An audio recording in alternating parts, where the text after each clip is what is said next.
All right, here we are, day 20, week 4, day 5 of week 4. This week, we've been focusing on the efficiency of our ability to scale, walking through different components of time, quantity, quality, and really driving towards time boxing and boxing the roles that we want to play aligned to our aspirations.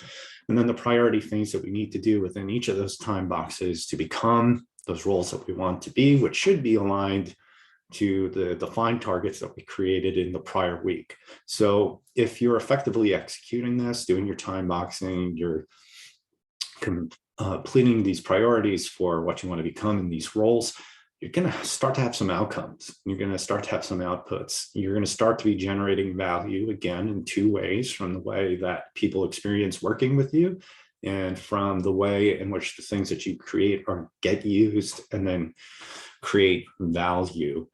So this week is going to be all about making sure that you document those important things so that you can leverage them in the future and you don't have to think about them and miss out on the benefit of the work that you've been doing. So today we're going to focus on documenting the methods, so how you're working, and because those methods, those outcomes that you've been achieving against the expectations or the defined targets that you set for last week. So we're doing this to keep an eye on the future. So one of those futures is going to be next week, in week 5, where we talk about frameworks, which are essentially taking a strategy that you've already developed and that you've proven and is likely applicable to other parts or a broader part of the business that you're a part of, and that's what creates the scale. So making sure that you're documenting important things that you're doing that are leading to success, because you can use that information to then convert it to framework, which we'll talk about next week. And then on the outcome side, it's about the inventory against the expectations and the targets that you defined, and making sure you have a record for that, because like those outcomes are tied to the value and use, and the methods are tied to the experience of working with you. So it's important to have those document those things for a few reasons. Number one, for yourself, like when you have these notes and you document, you start to understand the patterns that are leading towards your success. So that could be patterns in the way that you're doing things. It could be patterns about the decisions that you make. Remember, decisions, your ability to make a decision is going to be also one of the key factors that establishes your leadership brand. So if you have a record of these significant decisions that you're making and methods that maybe that you deployed, you can always go back and refresh yourself. It's almost like a decision diary or a methods diary. And if you come to a decision or you're thinking about like what kind of method to use, having this documented allows you to go back when you're not sure and to gain some more confidence, some more motivation, or to make this decision easier by looking at how you've solved it for the past, in the past, and maybe you don't remember. And then finally, like, because you're documenting these things, understanding what's the proof that a method could be used in a more scalable way, is more broadly applicable, either in scope or scale, and also to understand like the actual method itself, so that you can take it, convert it into a framework, which we'll talk about next week. Another important factor is what you're accomplishing against the expectation, having an inventory of those things, and also the methods, which can highlight the input and the throughput. And we talked about that at the beginning of the program, like the complexity and the context of achieving those outputs. You can use this information as part of your communications to stakeholders, so they clearly understand what you're accomplishing and the outcomes that you're achieving within the context.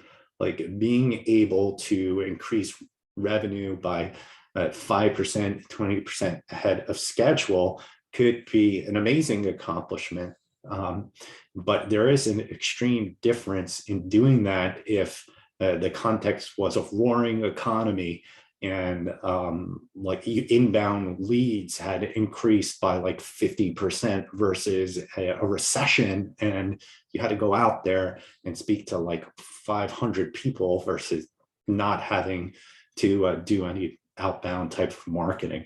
Also for performance management, this is something that I'm not going to go very deep into in this series. I am likely going to create another series that specifically focuses on preparing you for your performance reviews so that you can really maximize the outcomes of that. Having these methods and these outcomes documented, you can go back when it's time to write your performance review and put it in there and make sure that it is part of your conversation and recognize it. And also just to understand how you're tracking against the things that you aspire to be. Like, is what you're delivering and how you're doing it really aligned to who you want to become and as identified by the different roles that you're focused on in your job and also in your life. So remember why this is important. You know, you're spending your life's currency, right? You're investing your time here. You want to be able to communicate what your outcomes and your methods are, your value that you're creating successfully. And you don't want to miss out on those important points just because maybe you didn't document it and you can't remember it. And this is really easy to do. You don't have to over-engineer this. You can just open up a Word or a Google Doc or some type of spreadsheet, whatever works for you, however you want to organize it, however you want to systematize it. That's up to you. One method that I used was I created a Google form that had all of the skills for the next level of expectations, as well as all the outcomes I was targeting at that next level of expectation. And anytime I did a method or accomplished something, I put it into the Google form, and then I picked the skills and the targets that were applicable. I saved it, and I would refer back to that, and it helped me to align. It helped me to communicate, and it was a good practice. And you know, maybe it took me like 30 seconds to do in the moment, but also I would time box it. So on a weekly basis, I would just think about the week and maybe have 15 minutes, not even 5 minutes in the calendar, just to say, okay, I'm going to focus on making sure I'm documenting these things from the week. And also it's a good way to incorporate, in terms of your habit building, part of your celebration. So looking back, those were the things that I accomplished. Those were the methods. And I documented it. Take the 5 minutes, celebrate, make sure you have a record of what you're doing. And as far as like maybe methods that didn't work or accomplishments that didn't happen, or throughput, work, effort that you tried to apply towards an outcome and it was failure, or the outcome didn't happen, you can include those things too. If you want to keep a record of what you learned from failure, that's an important thing as well. That can be a value add for putting this effort in.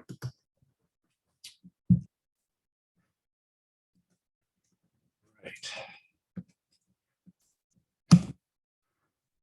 So we've come to our action item. Just start to track your methods. Just try it once. Go back to your time boxing, put in 5 minutes, bring up a Google Doc or a spreadsheet, and just put in some things, ways that you worked and things that you created or outcomes that happened that are aligned to the targets and the value that you want to create, and just document it. All right, so with that, that brings us at the end of week four. What's the big takeaway here? Referring back to this statement and just highlighting different parts of the statements that get lit up by what we focused on in the week. We're working to make those targeted outcomes more likely to happen by making them easier, by committing to them, by taking what's in our control and using time, quantity, and quality to make that happen, and then documenting the results. So this week we focused on understanding more things about time quality as a measure of real productivity. So the combination of quantity and quality of time, the different types of roles that we want to play in our job, and not like the functional roles, but who we want to become in the job. And also you can choose to amplify this by applying it professionally. Time management from both a reactive and the proactive approach. So you can constantly deal with a flood of requests, or you can take control of your time with different techniques, and head off those reactive time usurpers. And then time boxing. So looking at your proactive time management, it's a form of proactive time management, and emphasizing the different roles that you want to play, the priorities within each of those roles aligned to hopefully the targets that you set from the prior week, and then taking that effort to apply it to your calendar, to create your time boxes in your calendar and really win back your calendar. And then finally, because you're doing these things, you're going to see methods that work. You're going to get outcomes. You're going to create things that drive value. You're going to create value because of your methods. Document it because you're going to use it to be able to scale out your impact even more by exporting out your strategies, which we'll cover next week, and as well as like using it for your communications. An example that I gave was in regards to performance management and your performance reviews. Or you could also expand upon and make sure documenting failures against these things as well.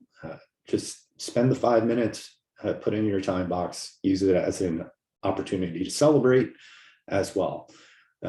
So it's been a good week in the program. I'm looking forward to our sessions. And I'm also looking forward to next week's program, where we take the proven strategies that you've created and we scale them out more broadly across the business or to other parts of the business, and how you can almost act like as a product or a program manager for your strategies as they get exported, to make sure that you stay connected to the value and the experience of executing or implementing the strategy, as well as the value that is created from what the strategy delivers across the business. I'll see you for next week's content.